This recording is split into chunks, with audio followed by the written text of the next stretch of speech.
even though I know it's somewhere. Oh, gee. All right. You know, I have some co-hosts here on this, and I think they're helping me run the show. So can you still hear me? Yes. Okay. All right. So this is my family. I'm Cindy Clarkin. I am the mother of 9 children, and I homeschooled for 32 years. And all of the children, I consider them successful. People in the outside world consider them successful. But we're going to talk about what the word success means in the context of the Lord, right? Because success for the world isn't really what we're after, but really that the children are, godly young people who are seeking to do God's will in their lives. So one of the things that we want to first talk about is what do you really want, really? So, I was going to just in housekeeping, if you guys want to go to the view up in the top right corner, you would do a side-by-side view, I believe. You will just see me and you will see the slides. Is that correct? If you do that? All right. So when I ask, what do you really want, for your homeschool, for your child's success, and then I pause and I say, really, like, what do you really want? Really? I want you to just think about that because you did answer a questionnaire coming into this. So you were thinking about what you wanted to get out of this workshop. But I'll just pause for a minute while you think about what you really want, really, for your homeschool and for success for your children. Oh, welcome, Rebecca.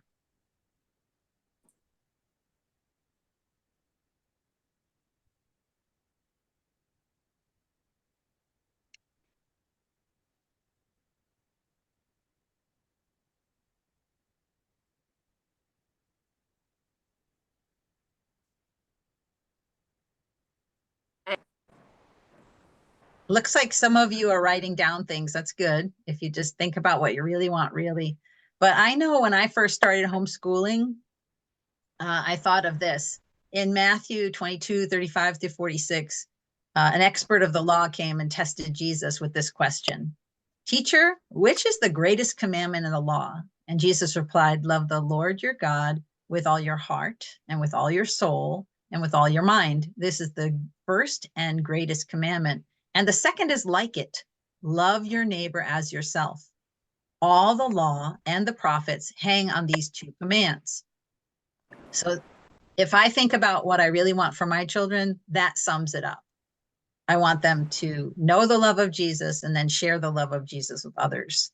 So I always like to start out with just looking, like if you were all sitting around the table, I'd like to look you guys in the eye, but I'll try and look you in the eye of this computer screen and just say that God the Father delights in you and he really loves you so much and he is for you. So he sent his son, Jesus, to the earth. You all know this. And he not only taught us about his kingdom, but then he also died for your sins, rose from the dead, paying the penalty so that you could be a part of his family here and forever. I mean, this is just an amazing amount of love for you. And then he gave you the Holy Spirit to lead you into all truth. So just as like some of you said, Diana and Dina, I think you said like, well, we're trying to get it right. We're trying to get it right. Your Father God is so pleased with you and delighted in you. So just realize that the enemy of your soul wants you to think otherwise. Like you failed, you made a mistake, you don't have it right. But the God of heaven and earth who created you and knew about you before the creation of the earth, and he still created everything with you in mind, he loves you. So if you take anything away today, God delights in you. Like, do you get that? Can you all just nod? He delights in you. You're doing an amazing thing to train up the next generation. So this is a question that I like to ask also is, what is your why? And I've been taught this more recently. I'm going to say like at age 50 that I started being introduced to this kind of question. And even this quote from Gail Hyatt, people lose their way when they lose their why. So you guys, I gave you some questions to answer, and those were really intentionally designed to encourage you to think broadly about the topic of your child's success and to align it with the Word of God. I mean, I put in all kinds of stuff in there, and we'll touch on a lot of those things.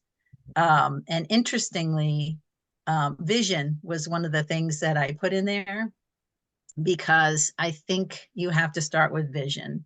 So I just want you to take, I don't know if anybody's familiar with vision. I can talk you through a little bit of it, and then it will take a minute for you to write down something. So can you just raise your hands if you've like thought of like a vision for your children, your family, your homeschool?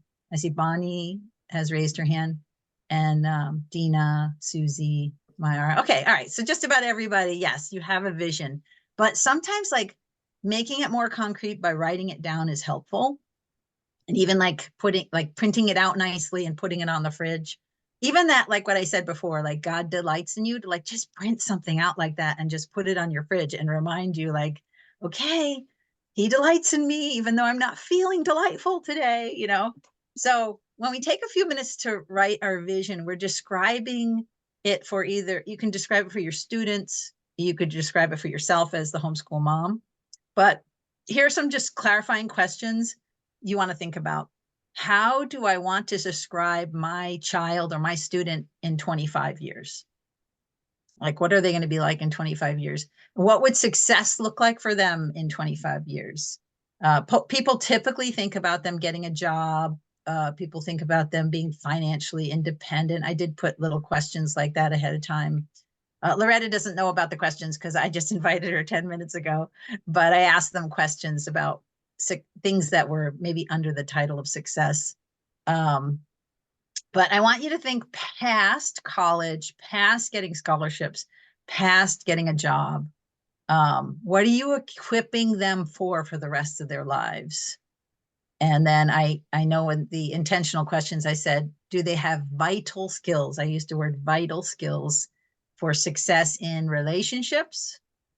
Do they have good skills for meaningful conversations, healthy relationships, getting along with others, a strong marriage, defending their faith, sharing ideas with confidence? So if you guys want to just quickly, I'll just give you a minute. I'll put a little timer on, and you can write down some ideas that come to mind about vision. And I'm going to go grab a drink of water.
Okay, time's up.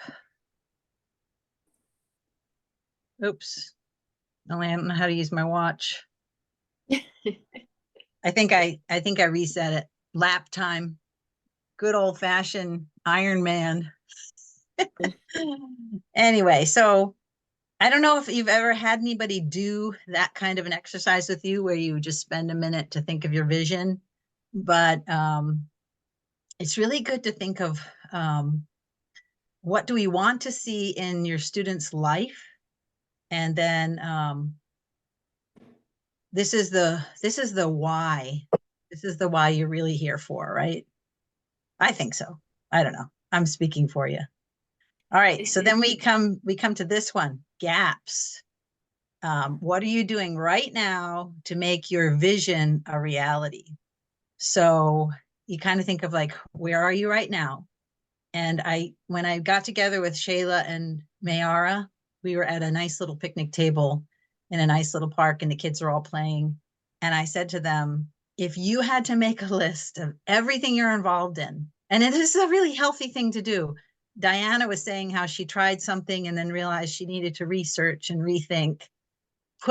Make a running list. Like, is it gymnastics? Is it track? Is it ice skating? Is it whatever?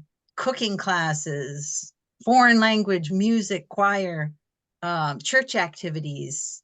Write it down. Like, these are all the things your family's involved with. And sometimes, like, I know some of you have little ones, so you would put that on there. Also, I know Shayla takes care of her mom, so she'd put that on there. She takes care of her mom. Now, some of the things you can't not do, right? Like, you can't stop taking care of a toddler, and you can't stop taking care of your mother, right? But there are other things you have the power to stop doing. So write down everything you do, and then you're gonna see things that are necessary and unmovable, but you're gonna also see that there are things that could be reconsidered. And so what you would do is you'd ask yourself 2 questions, and you could write these questions down if you want. Or I think okay, I will. Can Sheila, could you type it in the chat? What are you doing right now to make your vision a reality?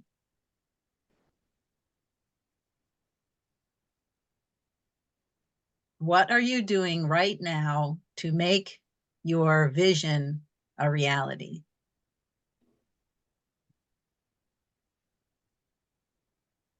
And then here's the other question.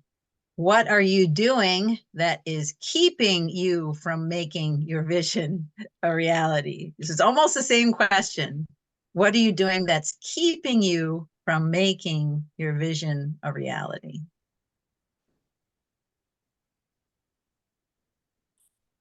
Did you get that? Okay. So think about those things. You can do that after, just kind of take an inventory. So everything that you do with your kids should be moving toward your vision. Does that make sense? And I know there's someone called the enemy of our soul that wants us to be distracted, and he uses distraction all the time. And you'll have to figure out on your list what's distraction and what's moving you toward your vision and goal. As long as your vision and goal is lined up with Christ, right? Because that's where the blessing comes in, right? Like, I think all of you realize that sometimes that it happens. You just get distracted, get off course, and then you reassess and you move another direction. So just be aware of that. So if you think about how is, like, when you're thinking of the activity, how is this activity going to impact my student? I don't know if you want me to use the word student or child, because if you're homeschooler, it's a student, and if you're a parent, it's a child. So I'll just use student. All right. So how is this activity going to impact my student in 5 years? Or you could put in 10 years. So you think about that. Are you striving for the best, or are you settling for the good? And I'm not going to say striving for the best and settling for the good, that one or the other. They can both be good, right? Good is good. Sometimes striving can be wearying, right? So then you're pushing for something and you're pushing for something, and it can be striving, and that's not good. So I'm just kind of figure that as striving for the best, or you're settling for good. What are you doing to develop vital skills, or people call them soft skills, that your student will need to be successful? I mean, like, I will base a lot of my document that I'm going to give you on ICC, because ICC teaches communication, and communication is foundational. But beyond communicating, a student needs to learn to listen. And then what's birthed out of listening is they can collaborate with others. They can receive other people's ideas, and then they learn critical thinking. And then also creativity, and then also a cultural mindset. We live in a global world. I mean, you guys are all over the North Shore, And then Loretta's down in Swansea, and I'm in Rhode Island. And a couple of you are in New Hampshire. So, and ICC is a much bigger community. I just got off the call with people from East Asia and all over the United States time zones, and Canada and Europe. So things are even bigger. You can find the world on this thing called Zoom, right? So, cultural mindset's really important. And then, do your kids know their ideas are valuable? I mean, especially their Christian ideas, right? Are they valuable? Do they know that? And then, oops, I hit the wrong thing. Hold on. Got to go back a few slides. We're at gaps, right?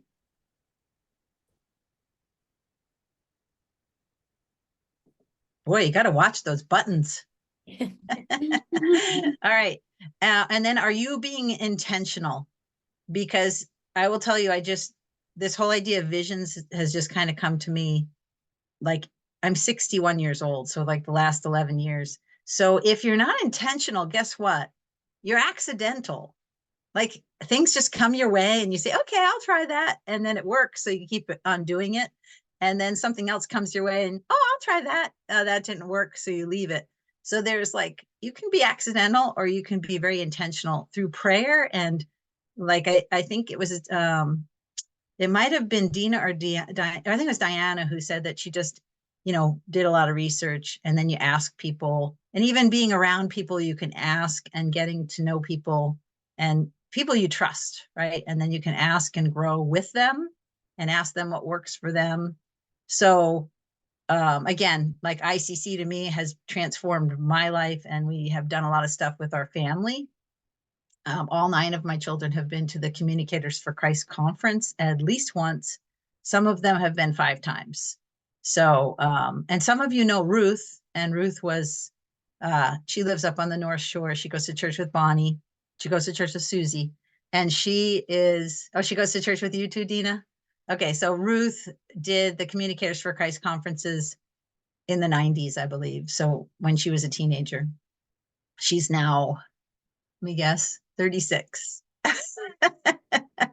So, and she's definitely a good communicator. All right. So, anyway, so again, this is just these are things to think about is, what are you doing now to train these things? What are you looking for help? And, then what tools you're using. And then also sometimes when you get into these experiences, they actually expose things, right? So suppose you get involved in something and it exposes a weakness in your child, like they just don't have that skill set. You have a choice to make.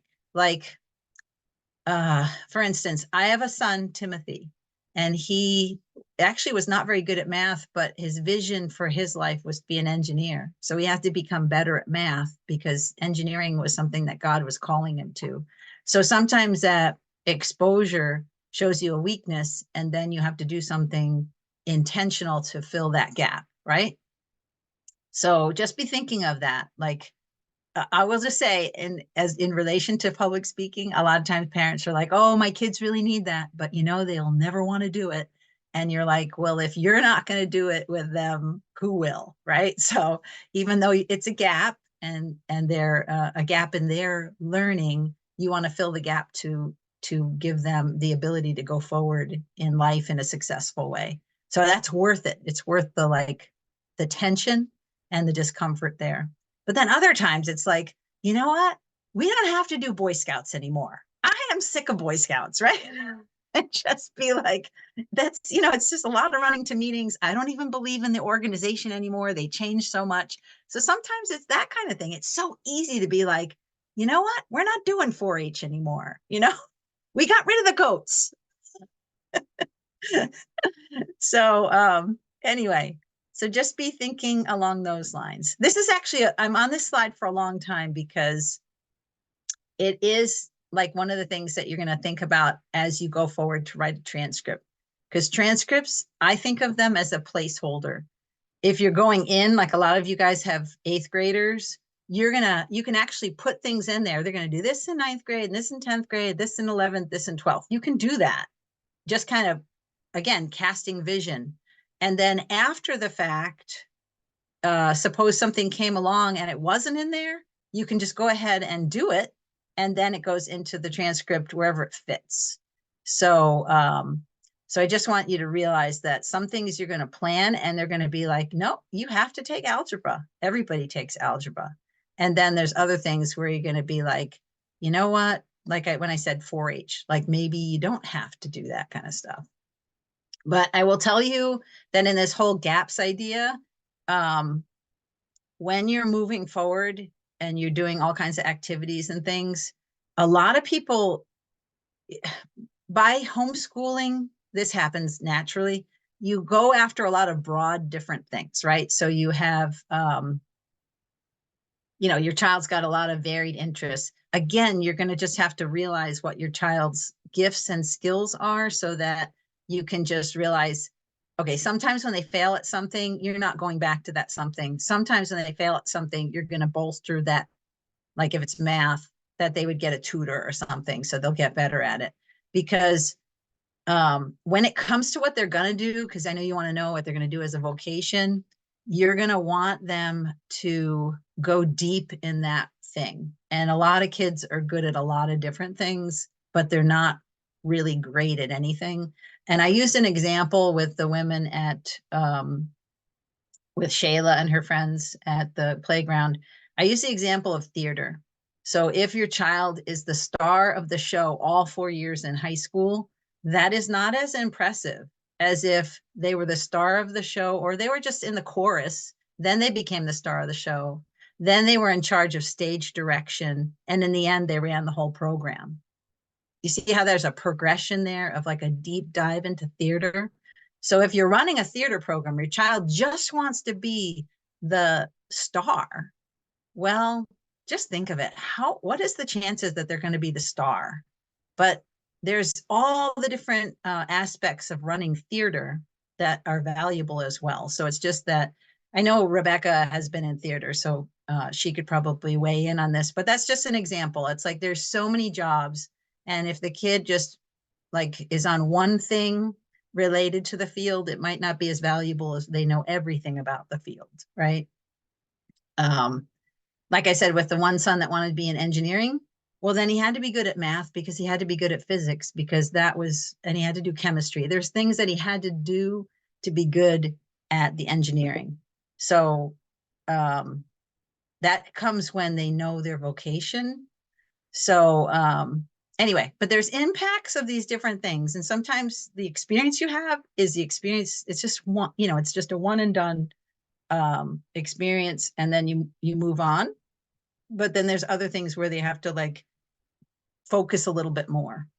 So anyway, and we did touch on the fact, like I asked you guys the questions of like wanting them to be able to have soft skills. So soft skills do translate into marriage and family and community, like the belonging to a church or even just being a member of the community. But I think also you want your kids to be able to be not only like a strong marriage, strong faith, but you want them to be able to work on teams at work. Teams are really important.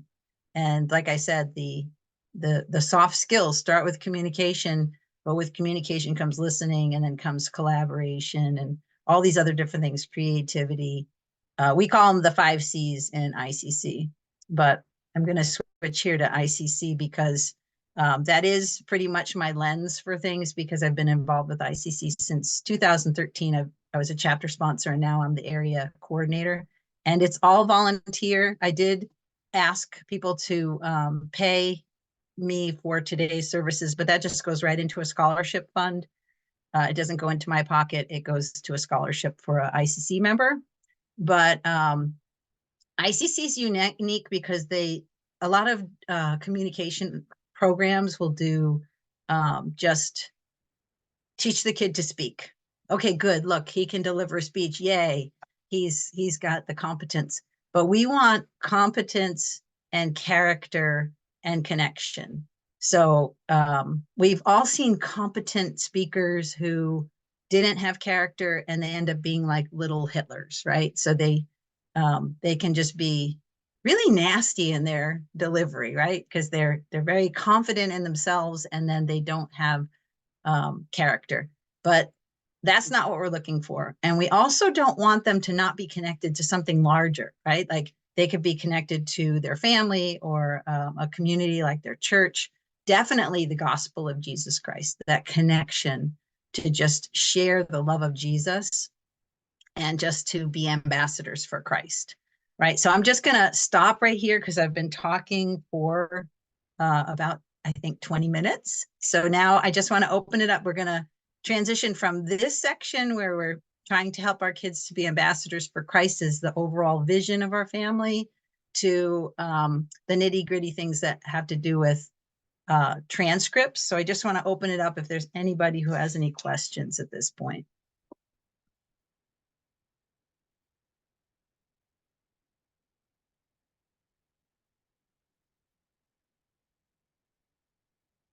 You don't have to have questions.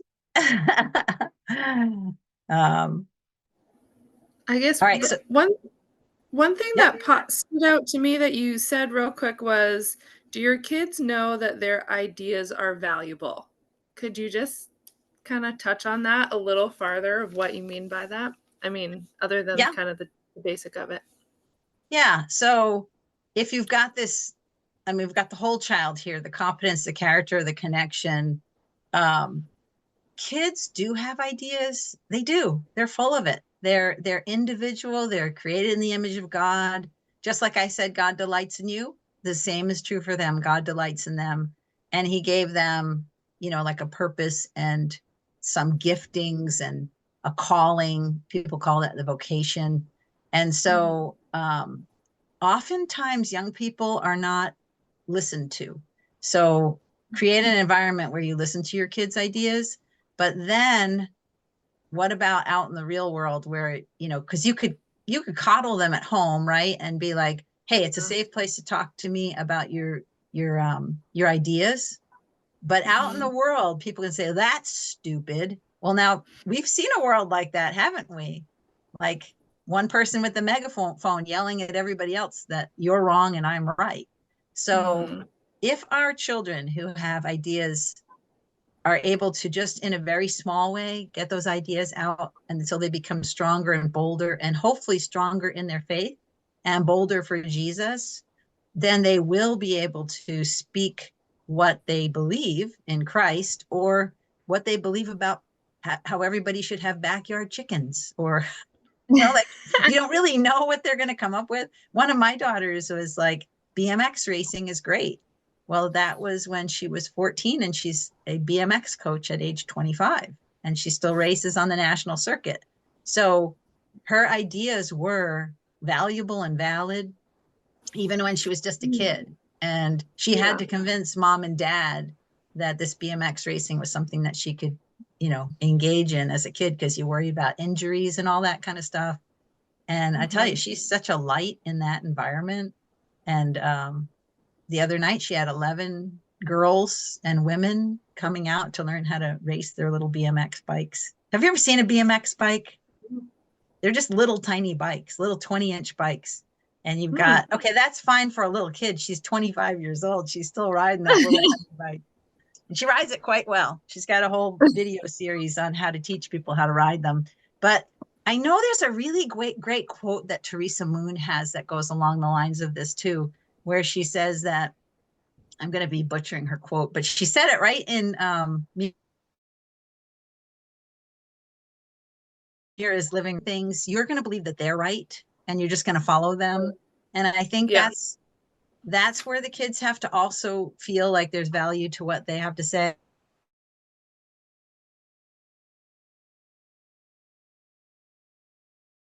Be agnostic. They come home something else because at school, all those smart professors said everything they said with such confidence. And your child just said, well, they must be right. It's a professor. He's got a PhD. And, listen to NPR, whatever, fill in the blank. And they listen and then they just start to to say, well, they must be right. They must be right. So we want them to know Jesus, first of all, like what we're saying here, ambassadors for Christ, and just have that realizing there's value to what they have to input into society. Because wouldn't it be beautiful if they were infusing the love of Jesus everywhere they went, instead of like hiding their light under a basket, right? Yep. Does that answer it? Oh, yeah, that's great. Yeah. Thank you. Okay. All right. So this is what most people want me to talk about, is more along the lines of recommending skills that your children must have to prepare for life and success in the real world. So we're going to go over a list. Now, this list is in the handout, so you don't have to take notes here. It'll be even linked. So the first one I always say is that they'll have a firm foundation in a Christian worldview. And I think for obvious reasons, that would be a good, it actually goes back to what we were just talking about, that they'd be able to share their faith. So I recommend Understanding the Times as a book, and I'll give you a link to that. And then also Summit Ministries. They have student conferences, and a lot of my children, I think all of my children, except for my oldest, attended Worldview Academy camp. It's 1 week during the summer.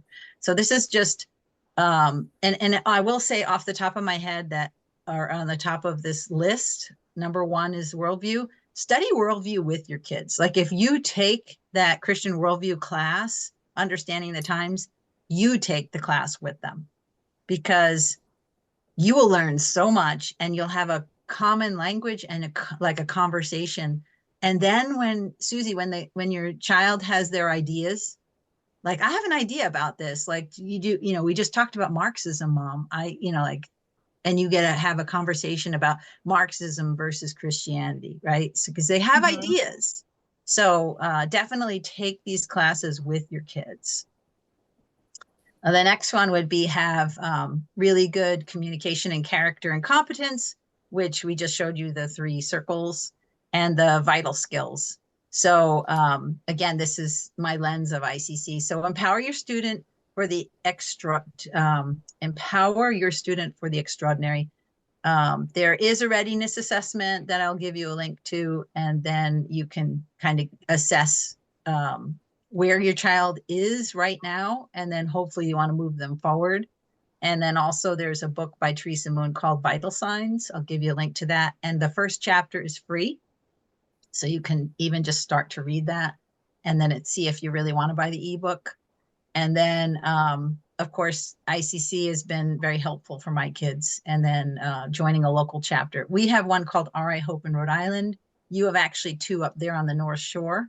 They are ambassadors, which is Shayla's going to be she's the brand new minted chapter sponsor. Amira, Kristande, and Mayara and Susie are in, and Rebecca. Did I say Rebecca?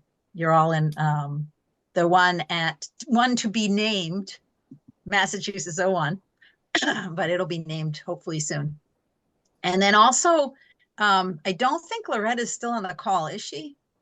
Because there is the academy classes, Reason to Speak, and we just talked about she wants to do the Express class. And then Bonnie, I know you're not in ICC, but there's the Communicators for Christ conference that's in the fall. And there is also these academy classes, Reason to Speak, Beginning Public Speaking, Express, that you can actually teach with a small group of friends. Like if you're in a small co-op, Bonnie, you guys could just do something together.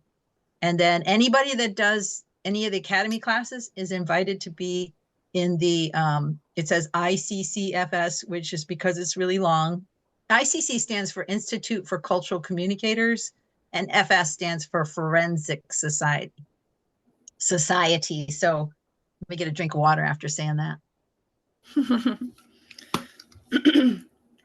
So that's a place of practicing and gaining the real life skills of communication. Anybody who takes, like Shayla taught 25 kids in Express. All of those kids could have done the tournament, but the tournament was down in Rhode Island. This year, it may actually be up in Massachusetts. We have to just determine a location, and we have a date. It's probably going to be March 22nd. So just to realize it might be in your own backyard in March. And even if your kids don't do it, you can come and see the other kids who do it, and then you'll get an idea of what is this ICCFS. But anyone who's in a chapter will do it. So if you're joining the chapter, you will be there. You will be helping run it. And it's a lot of fun. It's quite a ride.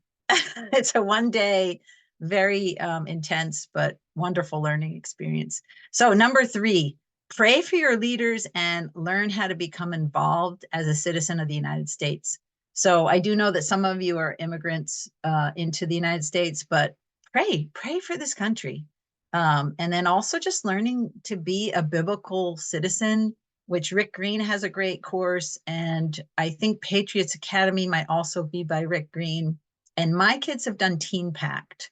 And Teen Pact leadership schools are 1 week in April, residential program. Although if you live close enough to Concord, New Hampshire, some of you like Bonnie, Rebecca, and even people that are up in the North Shore, you can just drive to Concord every day for your kids to take the class and then come home. They don't have to stay overnight. But that's a course that my kids did, and they learned how to pray for their leaders, and they learned about how a bill became a law. And it's just a really good program that you can put on the transcript under civics. So definitely worthwhile. Oh, and by the way, when you do worldview, you put it under philosophy in your transcript.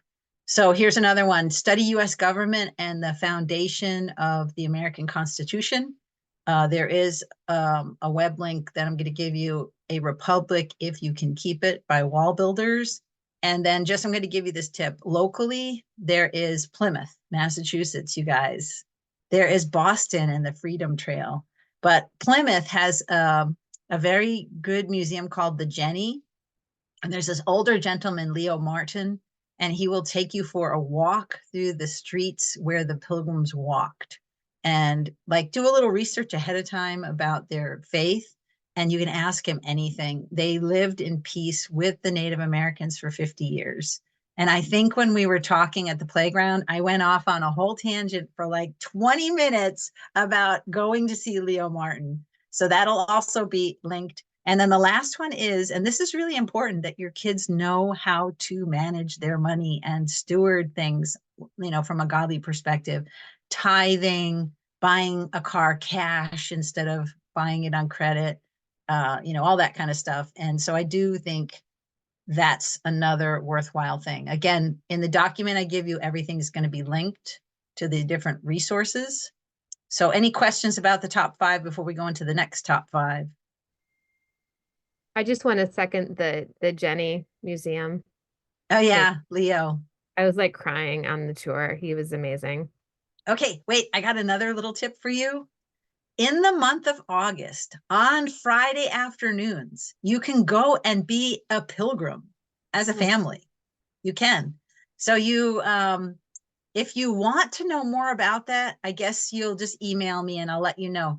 You go to Plymouth around 5 o'clock in the afternoon. They give you the entire costume and they give you a piece of paper where you get to pick who you're going to be. Unfortunately, there were no 60-year-old ladies in the, because that 50 of them died the first winter. So they give you a sheet that shows you the 50 that lived. And there's a lot of young women and a lot of children. So they will dress your children up in the cutest little things. I mean, they've got shoes, socks, little coifs, and the whole 9 yards. Bring your camera. You're not supposed to wear earrings. You're not supposed to wear glasses. You're not supposed to show your cell phone, you just wear a t-shirt and shorts because you're going to put the outfit over your clothes, and then just look as pilgrimy as you can for the hour. You march through town, they stop the traffic, and everybody takes pictures of you.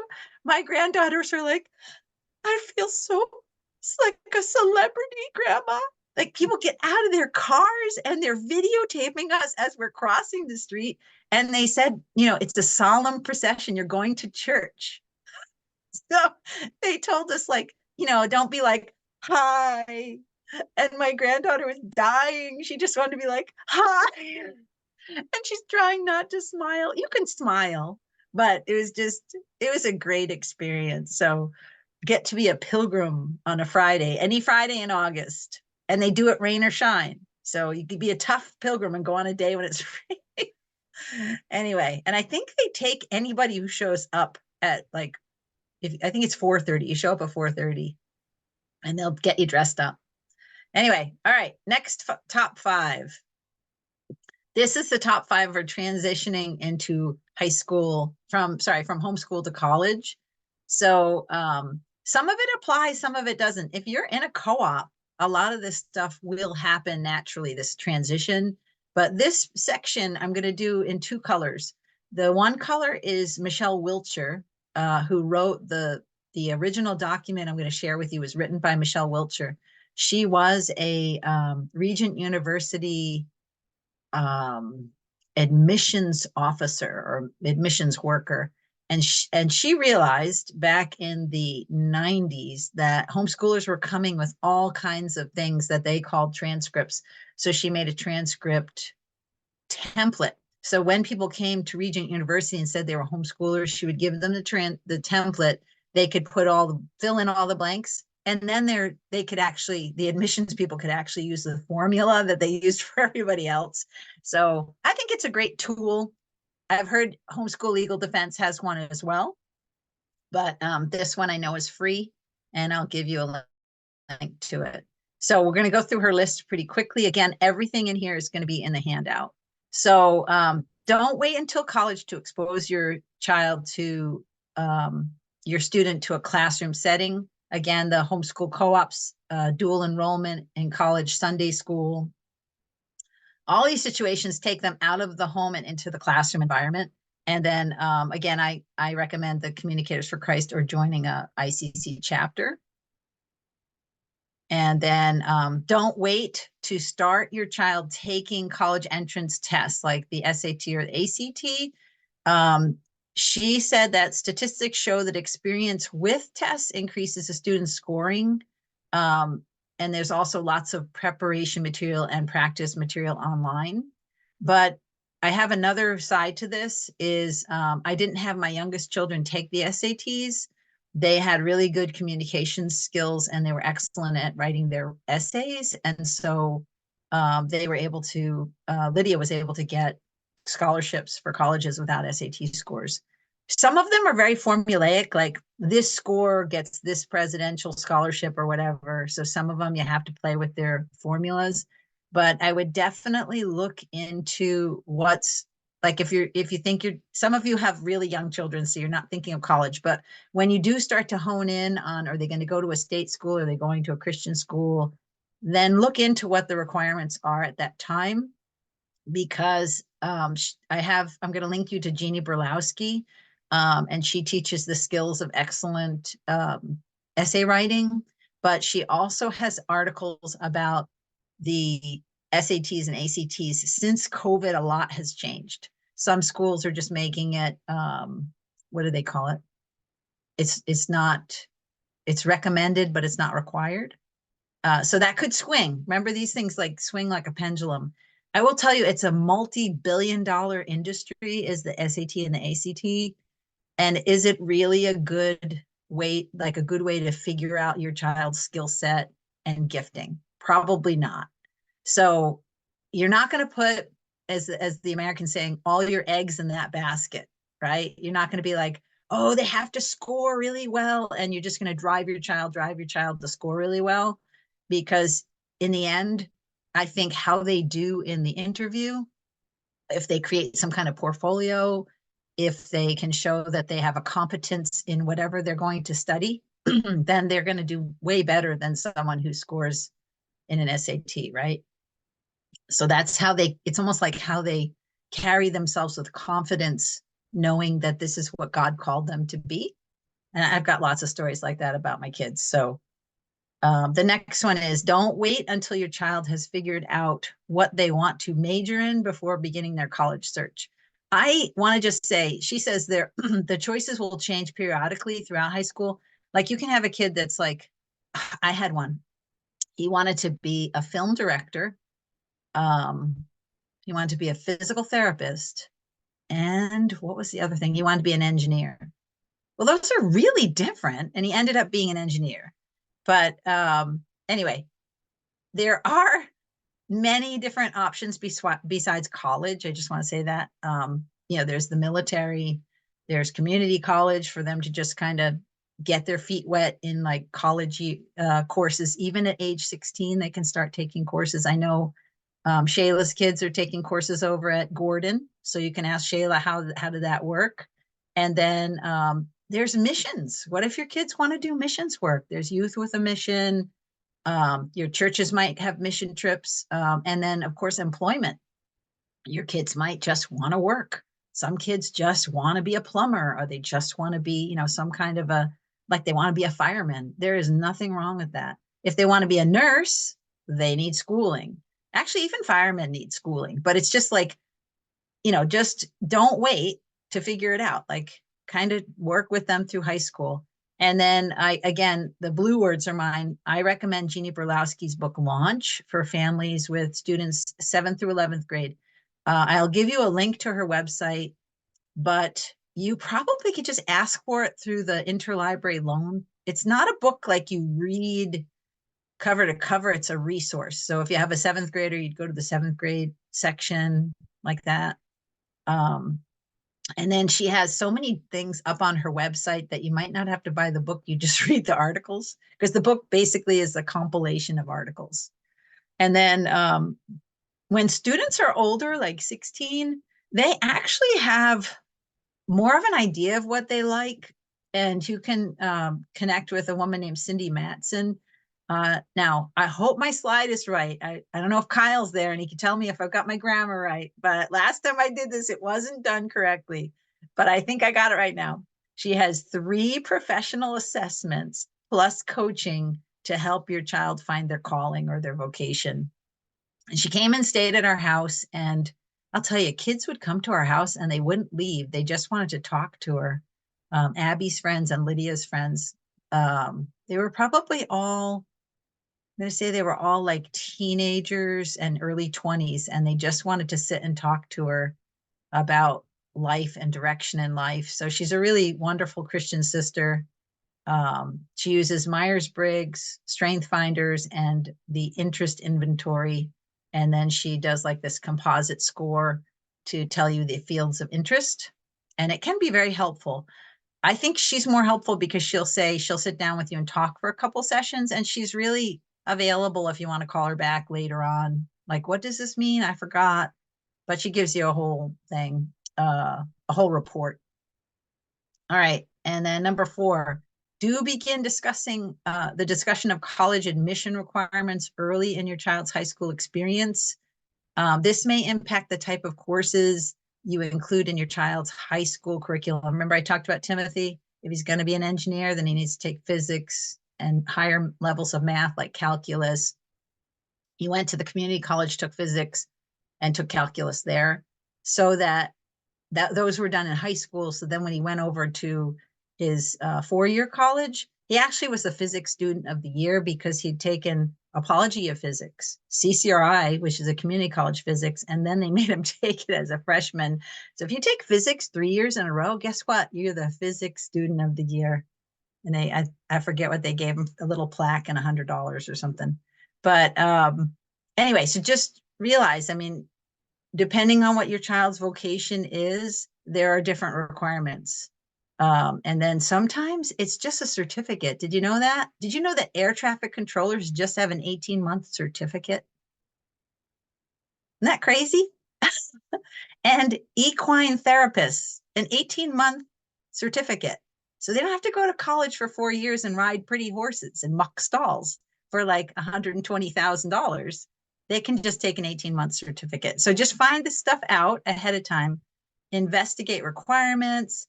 And then also there are different types of institutions. We've already mentioned community college. Now certification programs are valid. And then we're going to talk about a few other in a minute. All right. So for me, I just say college is not the only route to a successful career. There's entrepreneurship. And there's also sometimes kids are going to change what they do. Suppose we had one young man in our community. He went to school for mechanical engineering, worked for the state, sorry, civil engineering, worked for the state Department of Transportation. When he was a teenager, he was a volunteer fireman, and he said he was going to be a fireman when he grew up, a fireman when he grew up. So he went back from the Department of Transportation to being a fireman, and he's still a fireman, and he's a carpenter on the side. So sometimes what they pick, like he picked civil engineering, is not going to be their career path. Just realize that sometimes. So try not to spend too much money on the career path if it's not the right one, right? Okay. So think about what delights your child. And also they might need some help identifying their strengths. Again, that's where Cindy Matson comes in. But I will tell you that looking at my adult children, you guys know Ruth. Ruth was a communicator at the age of 3, 4, 5. At 5 years old, she would just go to someone at church and sit with them.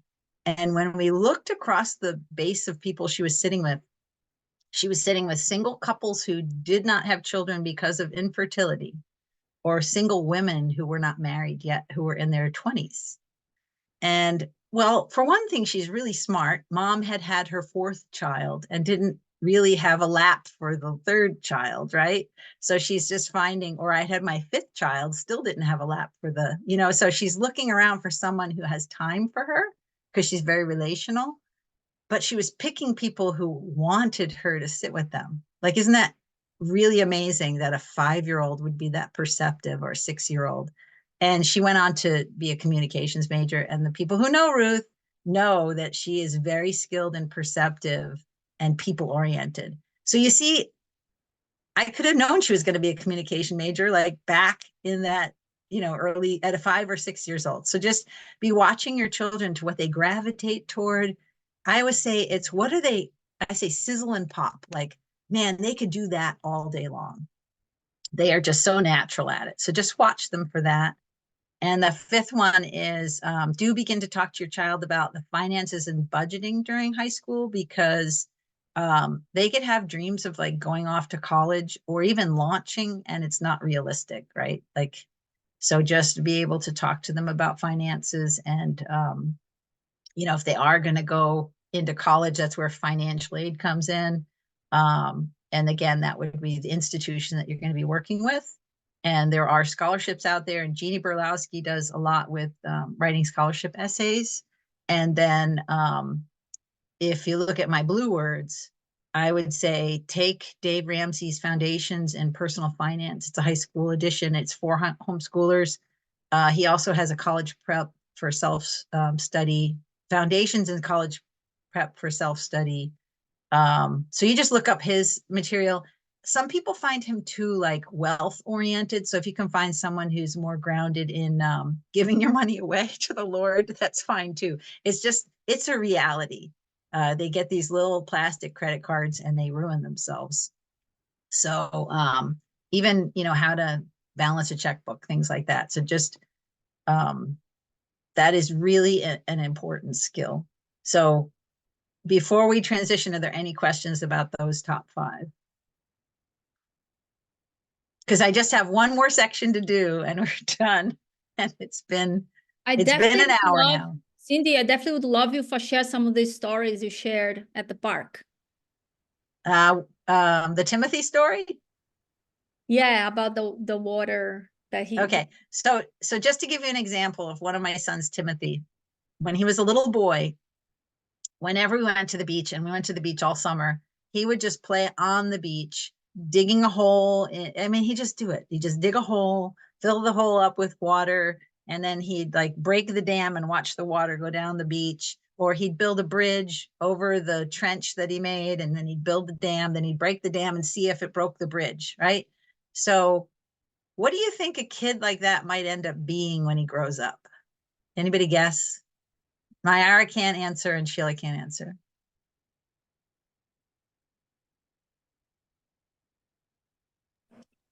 An engineer? An engineer. What kind of engineer?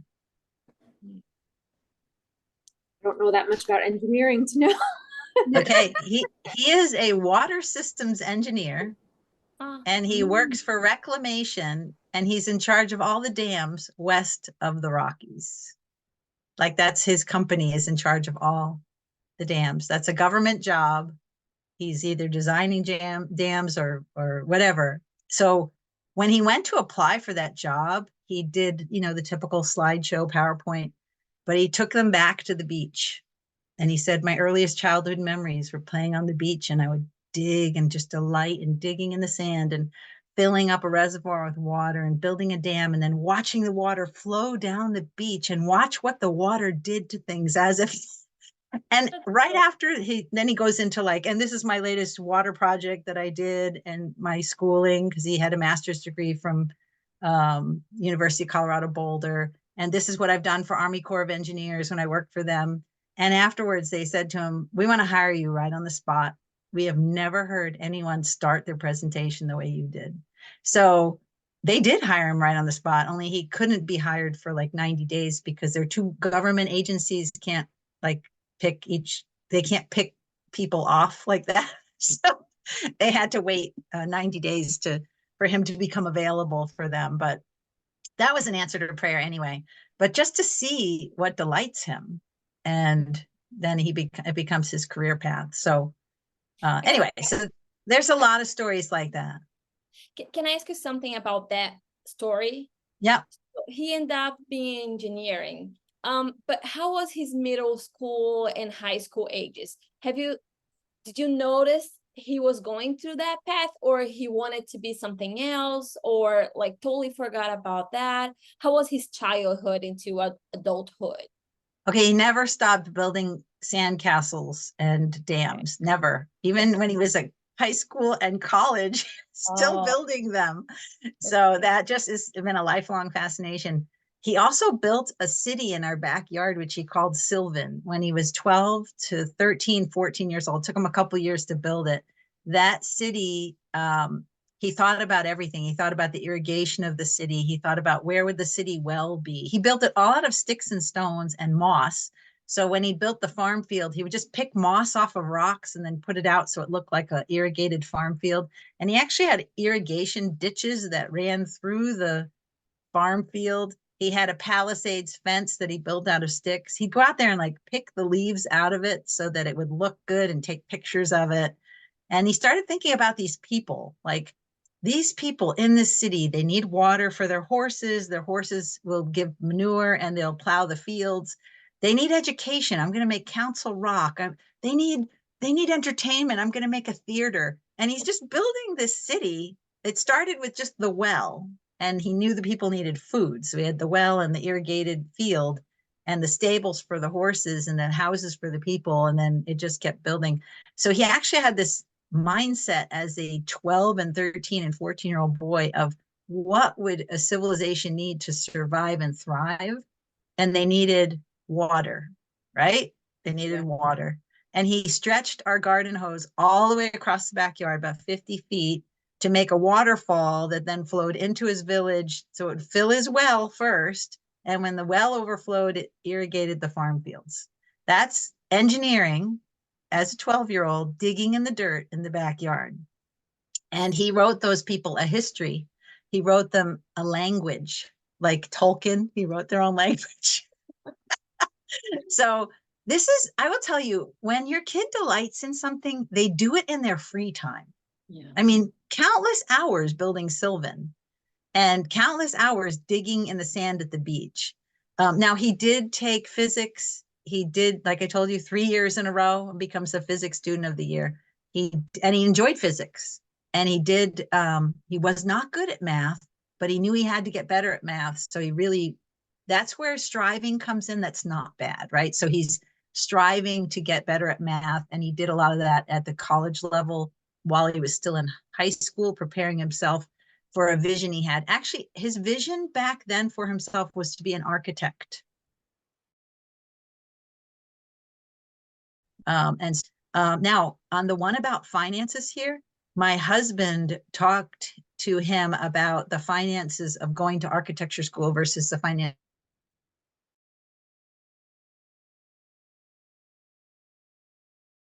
of going to school. Is a 4+2 program. It takes 6 years to become an architect. So it costs that much more. If it's $45,000 a year to go to a college, architecture school is $50,000. Like it's just that much more, right? So you're talking about someone who's really good at math. What's 6 times 50,000? You're talking about a lot bigger debt than if you do 4 times 45,000, right? Well, he had a really good plan. He really felt like the Lord was guiding him to go there, that he was going to be able to pay, the Lord was going to pay for him to go to college, essentially. He graduated $8,000 in debt, $8,000 for a school that was 45 grand a year, because he was their presidential award winner, which meant they took 20,000 off his tuition. Then I talked to them. I said, gee, is there anything else we can do? And they said, well, we have a leadership scholarship. So we wrote an essay about all of his leadership in high school. He got another 5,000. Then we were talking, when you go for a tour of a college, talk to the kids who are giving you the tour. Say things like, so does the school compensate for you giving tours? That's what we did, like, and then they said, oh yeah, I get free room and board. Now, who else gets free room and board? Oh, the people who live in with the dorms. What are those called? RAs, right? Residential assistants. So now he has a goal. If I become a residential assistant, that's 16,000 off a year. So now he's at 36,000 off, right? Or 30, maybe he's 40,000 off at that point. He's only paying 5,000 a year to go to college. So I think he took out, like I said, $8,000 in loans, and my husband helped a little bit. And he got a master's program with Army Corps of Engineers, where Army Corps said, we'll pay for you to go to any college of your choice to study water systems engineering. And we will pay your stipend, we'll pay for your books, we'll pay for your health care, and we'll pay for all your schooling, but you have to work for us for 2 years. So he got a free master's degree and a beautiful resume build working for Army Corps. And in the end, they paid him $8,000 too much, which was his $8,000, right? So in the end, he had already paid off his loan and he bought himself a car. So anyway, so it's just the Lord takes care. And I think we trusted Tim that he was hearing from the Lord, because he could have gone to URI. URI is actually a better engineering school than Roger Williams is where he ended up going. But Roger Williams, he was such a minister on that campus. He pretty much ran the InterVarsity program. He tutored over 400 students. He was, at the end of his years there, the president of the university made him one of the medallion recipients, which is only 13 out of 1,000 students. He was the male student of the year, voted on by the staff. They pick one male, one female. He was the valedictorian of the engineering school. Like, it was just like, he was everything that the Lord just poured into this boy. And he had gone on a trip. He wanted to do something for engineering. You know how they do something like a study abroad? He wanted to go to Africa and help build a water system in Africa. And we connected him with a missionary family that connected him with another missionary family. And he built a solar powered water system for a retreat center in Tanzania. So of course the university is just like, we sent this boy to Africa. So they gave him money to go because they wanted to be in on the fact that he went, but he did it all himself. Like he like prayed about it and like, I want to go to Africa. I want to help, so, but the Lord like provided that opportunity that there'd be a missionary that needed a water system built. Anyway, so that's an amazing story. That's just one of my 9 children. The Lord has his hand on all of them, and not that they're perfect, but you want them to really seek God and give them the ability to grow in their confidence in the Lord and really be able to like hear from the Lord. So that was something that Timothy had proved himself leading up to that we really trusted that he was hearing from the Lord. So I don't know. I don't even know if I've answered any questions in all of that, because now I'm like really over time and I still have a few more slides. You're good? Okay. All right, here we go. This is the nitty gritty stuff. what makes a high school class equal to one high school unit? So Michelle will go into depth on that, but I can't actually even read the small print here because I only see the slide small. Let's see if I can read it. Okay, so 1 hour is a unit, and anywhere from 120 to 180 Carnegie units is a class. So when we talked about this at the class with Shayla had a little light bulb moment, and she said, oh, all the things the kids are doing with drama at church could go on to the transcript, because they are definitely spending 120 to 180 hours working on their drama presentations. You know, you count it for the whole year. And sometimes you'll count things like something was 60 hours their freshman year, or even now, some of you have 8th graders. 8th graders can be doing high school work. And I talked about the Teen Pack program. Teen Pack program, you do it twice. Worldview Academy, my kids did it 3 times.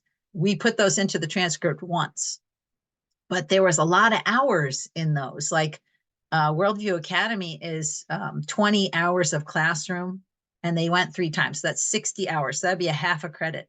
But then if you see them doing other things, like they're reading books that they got from Worldview, and they're actually started a Bible study because they went to Worldview, and you just say, okay, there's got to be another 60 hours going into all this other stuff that happened between Worldview. Same thing with Teen Pact. They do a lot of homework leading up to it. They spend a week at the State House. They do a lot of homework leading up to it. They spend a week at the State House. So just adding up 120 to 180 hours, that's how you guide that. Also, it says there 1 hour of instruction. So that'd be like if they're taking a class, and then 2 hours of practice. That's homework. So just so you know what that means. So there's where I get these, like how you figure out how you're going to put it onto a transcript, and then what it's worth. 1 credit, half a credit. Then the Cindy, 3. Yep. Can I ask you a quick question there? Yep. From some of the research I had done, what I was finding was that they call it a 1 hour credit, but it actually is only 50 minutes of time. Have you seen that? Or like that's how it's added up in colleges? That would probably be reality, because most courses are not an hour long. Only this goes over an hour. Only this. So you guys can get more than 1 credit for this. Yeah. So you know what? It could change because, you know, like if you guys run a co-op, are the sessions 50 minutes? Yeah. So that's probably why they're saying, in all reality, nobody really runs a 1 hour class anymore. Watch, the Carnegie units will probably change, and it'll be like 15 minutes in the next 5 years, right? 15 minutes is an hour now. Yeah. And it's all video. It's all video. Yep. Oh, man. Anyway, Carnegie units are old. They're old. Gotcha. Yeah. Like 100 years old. Something that just said what a credit hour is according to a college, and a credit hour is actually 50 minutes of. Okay. Well, that's good. Okay. We'll have to add that in there. Maybe you send me that link. I'll put it in the doc. I'll look for it. Yeah. Okay. All right. Okay. Then you guys might want your kids to take college courses during high school. And if they do that, that's 3 credit hour college course can be counted as 1 high school credit. I actually weight those on my students' transcript. So I give them a 5.0 for an A, 4.0 for a B, like that. So that's a nice little thing you can do. Advanced placement tests are courses that are advanced level courses that cover the content of what would normally be taught at a college level class. And it is a high school credit, but it's also, I would think that would also fall under like an honors 5.0, but it's a unit of high school credit for passing the course. So even though, right, so this with an AP, you can put it on your child's high school transcript, obviously. Suppose they took AP Calculus. So you put calculus in their 11th grade year. Now they take the AP class, and you have to get, I think, a 3 or 4 or 5. They get a 2. That means they don't get college credit, but you still give them high school credit for calculus. Does that make sense?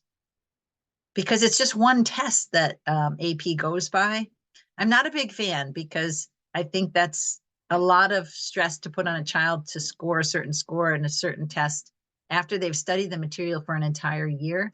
So if you're doing mastery approach, then the student's mastering how to do calculus all year long. And there's a culmination, like it's cumulative, right?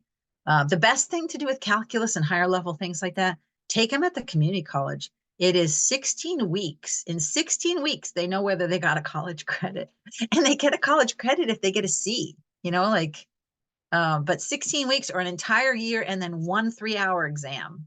So I'm not a big fan of advanced placement.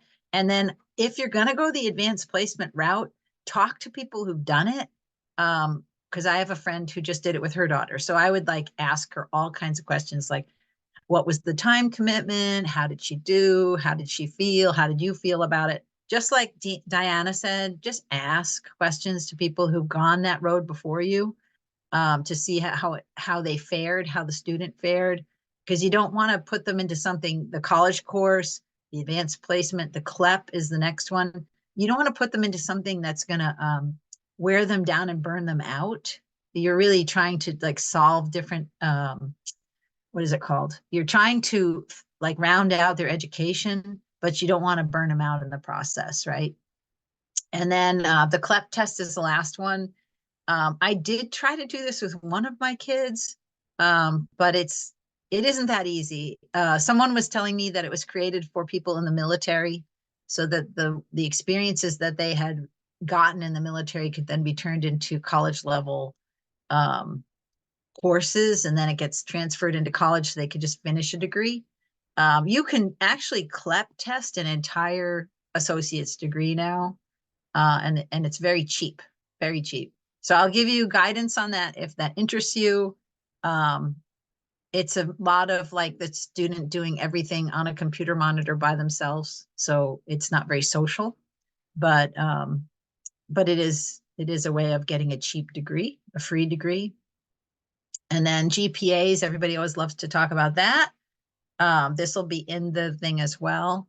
So most colleges use a 4-point scale to compare one student's achievements to another. So a very simplified GPA scale might look like this. So we have percentages, 90 to 100%, 80 to 90%. So a lot of people are mystified by what is a 4.0, and I even threw in a 5.0, which is called a weighted grade. And that's because they took it at the community college. So, and honors courses can also be weighted. And you will see honors courses being offered by 2 homeschoolers now. It's becoming really common because I hate to say this, but homeschoolers are trying to keep up with the Joneses. And beware of that, because is it worth keeping up with a failing system? Like we're trying to compare ourselves to like, oh, well, all the kids over at the high school are taking AP courses, so my son should take AP courses. Should they? All the kids over at the high school, they're taking honors courses, so my kids should take honors. Should they? So really figure out what's best for your children. Don't just follow the Joneses. Don't compare. That is something we talked about a lot, Shayla, with your group. Do not compare yourselves, not to each other, not to the internet. The internet is full of perfect people, and they're not perfect because you know what you post. So don't compare yourself to others. Just take things before the Lord and ask him, like, what is it, Lord? Like, that's going to be like I said, the most important thing is know that he delights in you. He delights in your kids. And like by the power of the Holy Spirit, I believe he can guide you. He's guided you already. All right. I'm going to show you a transcript. I think, let me see if I can put anything in chat. I can put the transcript web link in the chat. Let me see if I can figure it out, Shayla. Oh, sorry, hold on. There we go. So that'll go to the transcript template page. So it is, you have to find it on that page. It's a little green bar on that page. Here, I'll show you what it looks like. It looks like this. It's when it's blank, and you just download it, and then you've got the use of an Excel doc.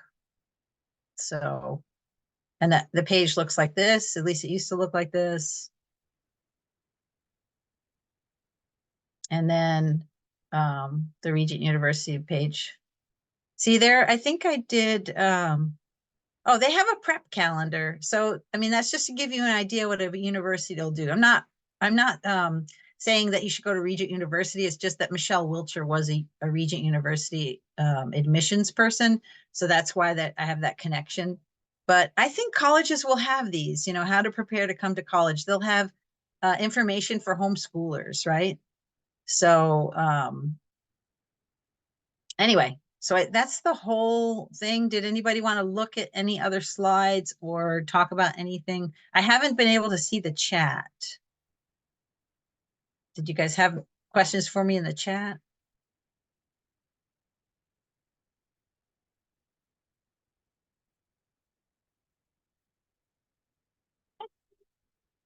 Oops, I'm getting a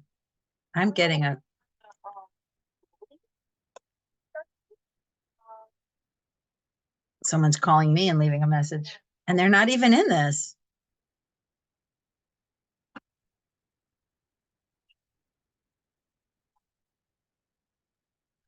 I had to go back to this one. This is how I filled out Andrew's transcript. I told you about, he's my youngest. So when you're doing this Regent transcript, it actually does all the calculations there for you. You see how it does like a GPA and a cumulative GPA.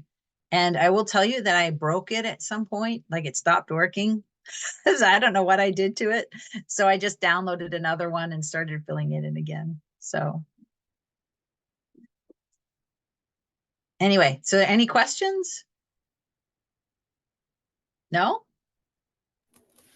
All right. Well, Susie, did you send everybody the book, or I'll send the book to them? I didn't send it ahead of time, Okay. no. Okay. So I'll send that to everybody, because everybody gave me their email addresses. I mean, I think my question related to the transcript piece is, and maybe this is just individual. So maybe the answer is just it's individual child to child, but I have been kind of, I feel like maybe too stuck on like, okay, what are my state requirements? And I want to be sure I get them on there. And like, is it really just, you kind of use that as a guide, like as a guideline, but it's not like exact hours bit by bit of exactly what your state requires? Is it more if I think my child is going towards one direction or another as far as the type of college or future, like that I just gauge it off of that individually? Is there any reason to do this? I think it's a both and, Susie. Your state thinks they know best, right? But you know best. So, so you're going to be able to say things like, okay, they want him to take this, that, and the other thing, but I know that he doesn't, that's not what he's going into. But if they say you cannot graduate unless you have X, Y, and Z, then you do have to, because if you're going to have the state accredit his, what is it called? It's not accredit, validate his transcript. So when my kids were done with their transcripts, we brought them over to the office of the, what are those people called? Superintendent. The superintendent's secretary wrote a nice little letter that said, this is a valid transcript because this student has been bringing all that, or this student has complied to the state laws recommended by whatever. I mean, there's a copy of it. If you look, it's at the very end of the document. Oh, okay. Is a validation letter. So, so in that case, you want to like follow their rules or their requirements. But on the other hand, what if they told you that you had to take like a an inclusion class. You'd be like, no, we're not taking that Yeah. for a graduation, right? So just I mean, they'll tell you probably that your child has to take health. You decide what health is, right? Right. It's not a bad thing for them to learn to brush their teeth and eat a balanced diet and exercise and sleep. You know what I mean? Yeah. You decide what health is. But they're not going to tell you to Okay. take a Bible class, right? Right. And so, yeah. So then Or you go fit to that in go as to one of their Teen Pact. elective, because Yeah. they have a certain amount of electives. So you fit So all have of you that in. have you started to fill in your daughter's and your son's transcripts? I mean, I've been keeping record this year since they both just finished their first year, and I have it all written. And like we kind of, Rebecca and I did like history and science together with our kids, and we kind of started the year this year like, okay, this is how many credit hours they need, so this is how many hours we're going to meet this year, and homework and all of that. So we've kind of just stuck to that generally. I haven't put it in, in the form yet. Yeah. But so once you start putting things in the form, it's not like they can't be moved. But I think I told you guys, if your student is taking a course that's high school level, like my kids took Teen Pact when they were 12 and 13, so they weren't even in high school, but they went to this beautiful program and learned civics. So I just put it in the 9th grade year. And then sometimes I just move stuff around. I'm just like, you know what? Even though they didn't take chemistry this year, I'm just going to stick it in this year because sometimes they doubled up on things. Like Andrew took agri-science or anyway, so just you can move it around however you want. I have some friends who are very stringent and they'll like put it in the year that the child took it. But I just put it in, well, this makes sense to have this in the freshman year and this in the junior year. I will tell you from experience, the kids have way more credit hours than they need. What does it say Andrew has here? Does it say how many credit hours he has in the end? 29 to 26 every semester. I believe 24 would, actually, it might be only 20. So he has 26, 29, like it's way more credit hours than they need. Yeah. So it sounds like really it is figuring out the direction they want to go and figuring out what type of college, if there's a schooling or college level that they would want to go into first, and going to those colleges' websites or whatever to kind of get what I need and make sure I have what the college wants, because that's all that really matters, right?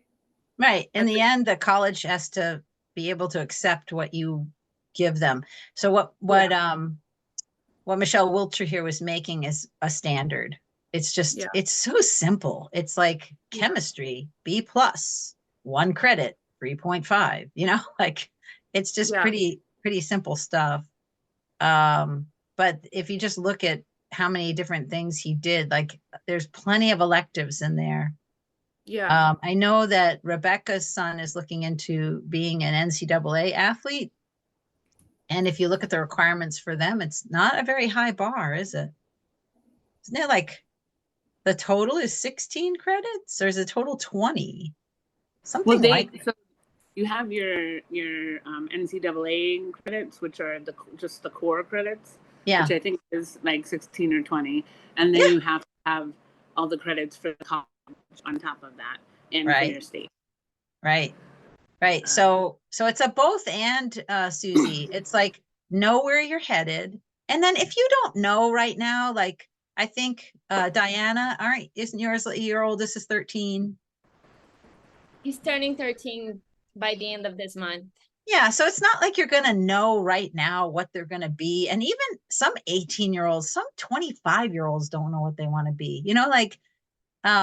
So just, be paying attention because you hope that your children will find something that makes them very interested, but don't feel like you have to, I hate for people to like put their kids in so many things that their kids are stressed out. So watch your children's stress level too, because you've got to help them to be able to deal with stress because stress is real. So, and that has become a really big thing for their generation, is a very stressed out generation. I think it has a lot to do with cell phones and the FOMO. Like they just think that, you know, because everybody's doing everything all the time, they think, you know, the TikTok and the Instagram and all that kind of stuff, it's just showing them a world that isn't realistic at all, but they think that they're missing out. And then they, of course, they're trying to measure up. So just, you know, I do have parenting resources in my document just to get to know your child's temperament. So that's another whole aspect of what you can do. And the moms that are going to be in ICC, some of the temperament training might be built in, especially to the Communicators for Christ conference. They will build that in. So just to teach you to be more aware of your child's needs. So is Bonnie still here? No. Okay, well, I don't want I don't want to keep you all day. I mean, you've been all sitting for a long time. You've been a great audience. So so I think we'll just pray. And does anybody have any more questions? Diana. Yes, I got one.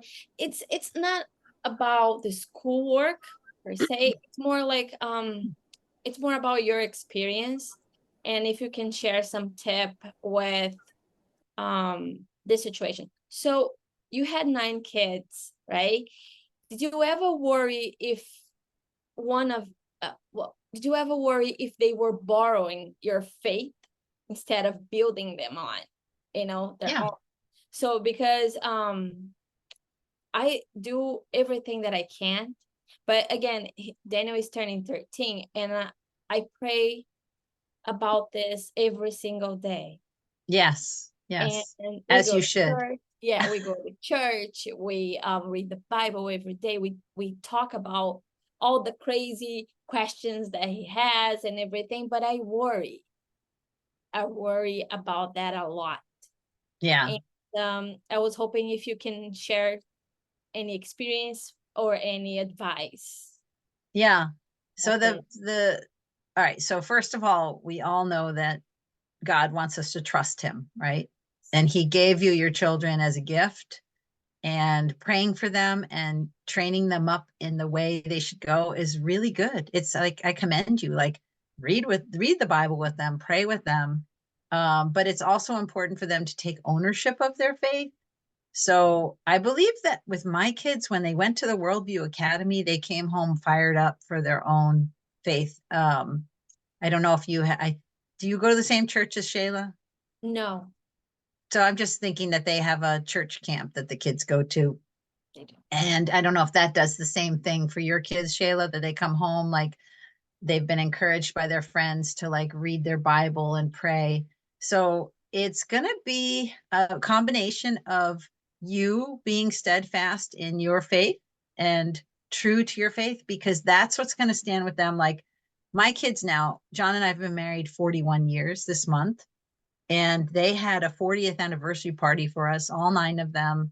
And they did, so one day was mom's party with like everybody there and dancing and rejoicing and lots of cheese boards. The next day was a quiet little luncheon at a restaurant. And then they took us to a park, and each one of them did a 2-minute tribute where they had written something that they wanted to say to us that was right from the heart, all 9 of them. So it was one of those things where each one of them said things that were formative, right, to them as adults. So I will say, staying married, bringing them to church, reading the Bible, praying with them, those are so foundational and formative. They will never be able to lose that, right? And they will meet a ton of people out in the world who didn't have that. And even if they like veer off, they're going to find out, oh my goodness, like my friends didn't have what you have. Oh, who's the little sweetheart there?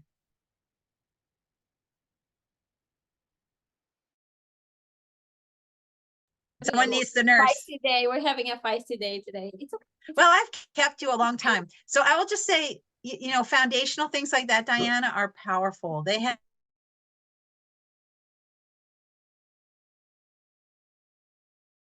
eternal things, such a strong foundation in those children, the kisses and the hugs and the love and all that.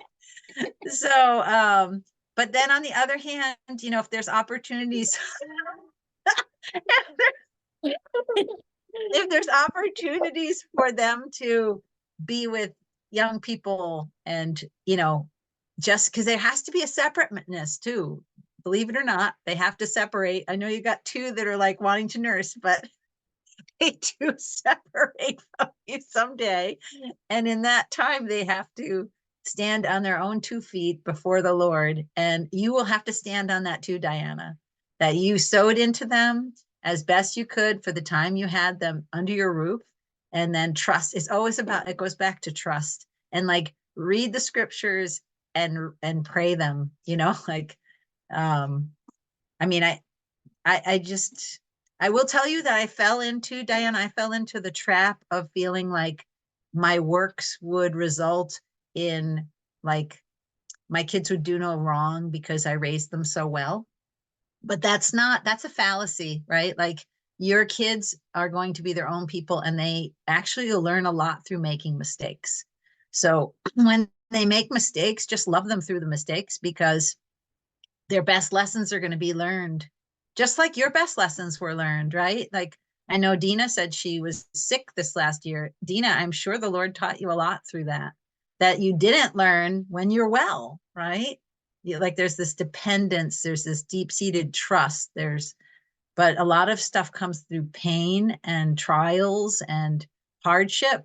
So if you expect your children just whisk through life and always get it right, that's not a reality. And don't expect like God owes you something either, because that's not a reality, right? He doesn't even owe us the breath we have, and yet he chooses to give it to us. And he loves us so much, but he also has us make choices, and choices have consequences. So just in the reaping and the sowing, and like, so you sow, you know, sow into those children, and you will reap rewards. But also expect there will be bumps along the road, and then just keep on saying, but I sowed into this, and I believe I did this for your glory and for your kingdom. And I know it's going to bear fruit, and I'm just going to trust, because there can be dark times. 9 kids, there can be years and they're not all going to be the same. So just know that you've got a big God, and you need to trust him above all else. And don't expect that all your efforts are in vain, or that all your efforts are going to like be like a magic pill, right? Does that make sense? Like there's still sovereignty, right? So Thank you. yeah. Thank you for sharing that. Yeah, but you are giving them a foundation. Yeah. It's a day at a time. Yes. I remember nursing and trying to teach someone to read. Oh. And my little boy Daniel, he'd be like, the cat sat, and I would just go like this, and I'd wake up like an hour later. That little stinker, I think he was doing it like he was like looking at my eyes, I think he wanted to go play, and so he was just like reading like that just to make me go to sleep. My God, some days are something. And I'd be like, okay. They always want the same pencil as the older brother is holding. Yes. I have 10 more in here. It's that kind of the day today. Yeah. But you know, one day at a time. Yes. You know. All right. Well, we have been on here for way longer than I meant to keep you guys. So I will send you a follow-up with it's a 32 page or I don't remember how many pages it is, but it's quite extensive. And then if Susie, you send me the thing about the Carnegie units, which are now called something not Carnegie units anymore. Just college credit hours is what Okay. I had been researching. Yeah. Yeah. And even Rebecca, she might be finding out stuff about NCAA. I mean, this is a document that can grow. Mhm. If you find stuff that needs to be added in, if the links are broken, let me know. So Okay. anyway, So so we just, Cindy, are you gonna send that to me and I'll forward it Yeah. on to everyone, or do you have the content? do you for want to, everybody? well, you know what? Everybody did give me in the spreadsheet, everybody's emails yeah. are in there. So I should be able to Perfect. get that. Okay, And then I'll share it with everybody. great. All right. Does anybody want to close in prayer? Mhm. Or I can close in prayer. I I'll will. close. Okay, go ahead. Okay. Heavenly Father, we just thank you so much for this time that we were together. We thank you for Cindy and just her mentorship and leadership as she is sharing with us from her just wealth of history and knowledge of the process of homeschooling and raising children, Lord. We just ask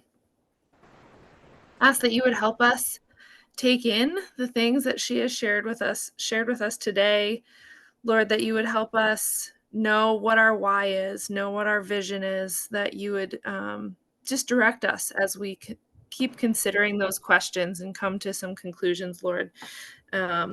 And I pray that that would inform us as we move forward. And we just give each little life of all of our children represented on this call, Lord, to you, and just ask that you would give us supernatural wisdom and strength to know how to raise them up to do whatever you have for them in their future, Lord. In Jesus' name, amen. Amen. Amen. And I do know that some people did write different questions in the questionnaire. So I'll take a look at those and see if there's something specific that anybody had asked and then they didn't ask during this call. So, Okay.